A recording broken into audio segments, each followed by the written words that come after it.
Welcome back into the Cowboys Report after a very long Sunday night that turned into Monday morning. We are back with some more news here on the Cowboys. I want to start with some injury updates. Marshawn Kneeland leading the way here. He left the game pretty early on with an apparent knee injury, was carted off to the locker room, and fairly quickly ruled out with a knee.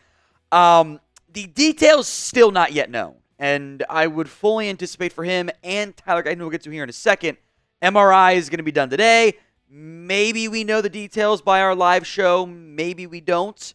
I think still some uncertainty on that front in terms of the timing, since we're going to fly back from Pittsburgh, and that's going to be late in the day. It's kind of chaotic there. But I would guess he's probably going to miss some time. I'm a little bit more worried about the Kneeland injury than I am the Guyton injury, which is another blow to your already very banged up and limited defensive end group. Micah Parsons is not going to play against the Lions, I don't expect. Tank Lawrence is going to be out maybe until Thanksgiving. Now Kneeland is banged up. You're already down Sam Williams. We'll talk about Chauncey Golston, Tyrus Sweet's play. KJ Henry can hopefully be activated. You're probably going to have to promote Carl Lawson out of the full-time roster. He's out of call-ups. You're just banged up as all get out on that pass rushing group. There are 0 NFL teams built to withstand multi-game absences from their top 4 pass rushers. It's just not how any NFL team is built. It's just not possible. So what is your concern level over the Cowboys' injuries? Now, hopefully it's short-term, and then you get everyone back by the end of the season. But scale this for me 1 to 10 in the comments section of today's show. Another injury was to Tyler Guyton. He left the game with what looked like a left knee injury. He kind of went down at one point early he did his job. Tyler Smith, frankly, didn't. And Guyton kind of got bent up on it. Then stayed in the game, and then seemingly re-aggravated it later. That's kind of what he said, too. Guyton did say this post-game, as he left the game, by the way, with a wrap on his knee. I don't really know what it exactly is yet, but I feel great. I'm good. Okay. You still got some adrenaline. Let's see what the MRI shows. Let's see how you're feeling tomorrow. He did have that wrap on after the game, and they were allowing him to walk around on it. There was no scooter, no crutches, no anything. So limping, but it makes me think it's not like a torn ACL, which is my hope there. Now, Guyton has been very much up and down this season. I thought at times was better against Pittsburgh. I thought Nick Herbig kind of put him in. Even, frankly, your O-line played a lot better once Herbig went out of the game, which I don't think should be overlooked in this whole conversation, because that happened after Guyton got hurt. What the Cowboys did was put Tyler Smith over at left tackle, TJ Bass over at left guard, and the results were good enough to win that football game. If Guyton misses time, I bet that's exactly what they would do this week against the Lions. So again, TBD on this front. I don't want it to be a season-ending injury because he needs the reps and time to get better, but I think you might be able to survive. Your O-line depth is actually pretty good compared to most teams. Might be the one spot you can withstand an injury. So predictions at the pinned comments of today's show. Will Tyler Guyton play in Week 6? Y for yes, N for no. Go vote if the ad comes here on YouTube. Y or N.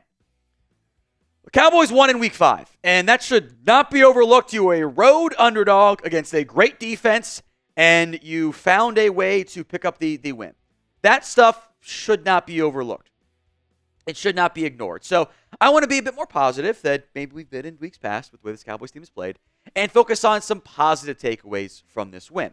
Number one, I want to give some credit to Mike McCarthy and the way he played, or coached, I should say, in this one.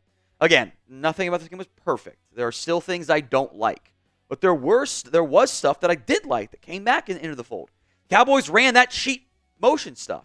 And that is incredibly valuable with the way this Cowboys team is built. Because you can put CeeDee Lamb in a bunch formation, did it a couple times, on the outside.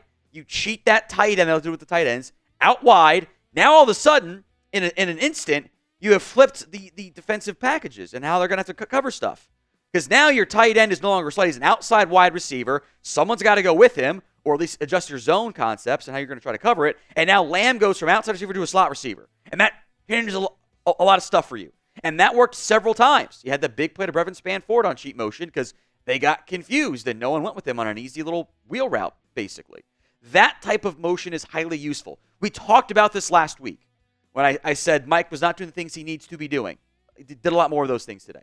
That type of motion where you stress the defense by doing it at the snap with some speed is valuable. That stuff matters. I thought the overall route concepts were better. I think some of that stuff made it easier on quarterback. Tight window throws were down this week, significantly down, under 12%. You were at 28 for how many games this year? And I think maybe most important, it sure looked like there was a lot less of that tight zone running scheme. Now, when I call it the tight zone, it's inside zone where you're just going to block it down to left, running back's going to go left, etc. I need to rewatch this to confirm. Getting home at almost 3 a.m. meant I was not going to rewatch it. We'll probably spend some more time on this on Wednesday, by the way. It looked like you added some more outside zones, you did some sweep stuff, and you ran some more duo. And there was that one block that they showed a good angle of, that Zach Martin, Terrence Steele double combo block, that's duo. I'm pretty sure watching live. I have to go back and rewatch it to watch what the O-line actually does. But that stuff works so much better for Rico Dowdle. Duo is what this team ran great 2 years ago. You do more of that. All of a sudden, you make those adjustments on offense, and wow, your ground game looks so much better, right? It's crazy. Players gave Big Mike the game ball as well, which I think does matter because it means they haven't quit on him. I also think that was probably a pretty big morale-boosting win for you. You got another road win in bad conditions, in a delay against a great defense. You gutted it out. That's the type of win you need to have when you're going to be fighting for a playoff spot this year. Because it is a 500 league. Those wins get you on the right side of 500. Now, today's show is made possible by Game Time. They have a new feature. It's called Game Time Picks, and it's just designed to save you even more on concerts, comedy, theater, and, of course, sporting events like football games, right? It filters out the fluff to only show you incredible deals on great seats. You don't have to waste time searching through thousands of tickets. It's curation designed to make it easier to see your favorite teams play live. You've also got all-in pricing. Toggle that feature on to show your total cost up front, so you don't have the surprise fees at checkout. You can get a panoramic view of your seat as well, and the Game Time guarantee is this. If you find tickets in the same section and row for less, Game Time will credit you 110% of the difference. Go over to GameTime.co and use promo code CHATSPORTS for $20 off your first purchase. Terms apply. But again, create your account, redeem code CHATSPORTS, CHATSPORTS, for $20 off. Download Game Time today because what time is it? It's game time. Link will be in the comment section and the description of today's show. Appreciate Game Time sponsoring us here on the Cowboys Report. Number 2, Rico Dowdle was great, minus the fumble. Again, I don't understand why that's not Zeke Elliott in that spot. It's kind of the reason he's here. But I thought Rico Dowdle had a very good game on the ground. They gave him 3 10-plus yard runs, 20 carries, 87 yards. As far as the way that you use your running backs and what you've had so far this year, there really shouldn't be any doubt that Rico Dowdle is the best back on this football team. He is more explosive. He is more efficient. He can hold up in pass protection. He can make some great pass catches. Don't fumble on the goal line next time. He had multiple explosive runs in this one, like tripled it. He had one all game among backs. He had a bunch of 10-yard runs. That stuff is so valuable. Now, I don't like the 2nd and 10 runs. There were still a couple negative runs. Your success rate skyrocketed. He made some guys miss. Like your explosive plays going from 1 by running backs to 3 in that game alone matters. That matters. Again, I do think your scheme tweaks helped here. I do think going from that just straight up the middle inside zone stuff, mixing in some more duo, mixing in some outside concepts, some outside zone stuff, that is valuable. I think that really helps you because if it's Dowdle, better. So do more of that. Stick with that run game concept because you ran the ball better against a great run defense. That's a top 5 run defense. And you actually were pretty damn good this week on the ground. That's best ground game in a long time. Now, it's still been over a year since any of your backs had 90 yards in a game. But still, it's progress. So do you want Rico Dowdle as the tried and true RB1? 1 for yes, 2 for no. Let me know in the comment section of today's show. There should be no more doubt. Rico Dowdle is your RB1. Number 3, I do want to give some love to the defense. That was a gutsy performance. Look, I think the Steelers' offense is not good. I think they are a bad offense. But that is what you needed to have. because you were down a lot of key pieces. You were down your top 4 pass rushers. You were down your number 2 corner. You've got all kinds of injuries up front over this defense overall. You're missing some of your best players. You fought through the injuries. You overcame that, and you played a good game on defense. This is back-to-back weeks, by the way. Your run defense has been damn good. This is a team that historically has had issues against mobile quarterbacks, against physical football teams, about winning close games. That's what Pittsburgh does great. Mobile quarterback, they try to run that football. Najee Harris was bottled up all game long. 14 carries, 42 yards, a long of 6. Justin Fields had some touchdowns, but he was 15 of 27 for 131. He had, I think, 6 carries, 27 yards. Your defense did its job. Even I thought it was kind of going to be an ugly game, a low-scoring game. It's exactly what it was. But you're getting impact from backups, man. Like Chauncey Golson, I thought, played pretty well. Amani Oruwariye, they did not look at Trayvon Diggs like the entire game, basically. That's like 1 or 2 throws that they missed anyway. Like, Amani Oruwariye got picked on. He held up. Tyrus Sweet has been inactive half the games this year. He showed up and made some plays. Stupid penalty, which, again, is the sloppiness you got to deal with, we mentioned last night, or I guess this morning, technically. Linval Joseph made some plays. Well, that was his best game by a pretty good margin. Maybe he just needed more time to get going. But Miles Smith, again, was pretty solid. Like, not as impactful as last week, but wasn't a liability. That stuff matters. We are not that far away from 198,000 subscribers. Hit that sub button for more Cowboys videos. When we get updates on the injuries and more, we will have those updates for you. So make sure you guys are subscribed.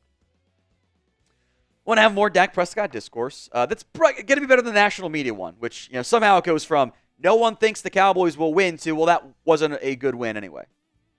Doesn't make any sense to me. Overall, Dak did play well in that game. Now, that does not excuse the 3 horrible turnovers that you cannot have, that are ugly, that are bad, that almost cost you that football game. In the end, they did not cost you that football game. And I would actually push back on this.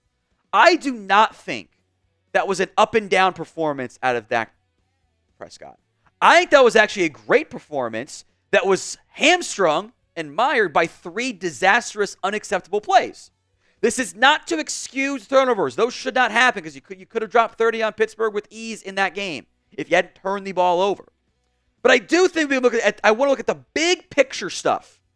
I think it's bad process to ignore 70 plays and say, well, these 3 plays are all that matters. And I think EPA, expected points added, does a great job of the overall health of your offense. Okay, are things going well? So quarterbacks, and in the end, if you want to assign some blame to Lamb for the miscommunication or the play call for the deep shot, which was forced, or the fumble with the offensive line, it's fine. With turnovers, overall, Dak Prescott was 7th in EPA per dropback, plus 2.76. That was behind Caleb Williams, Joe Burrow, Kirk Cousins, Baker Mayfield. Those guys were ahead of him. That's it. So even with those 3 horrible point-costing turnovers, 7th best quarterback performance. You take those out, which is not fair, but you take away Joe Burrow's 2. 2nd, 0.582, which is above MVP level, which is why it's not sustainable for a multi-game standpoint.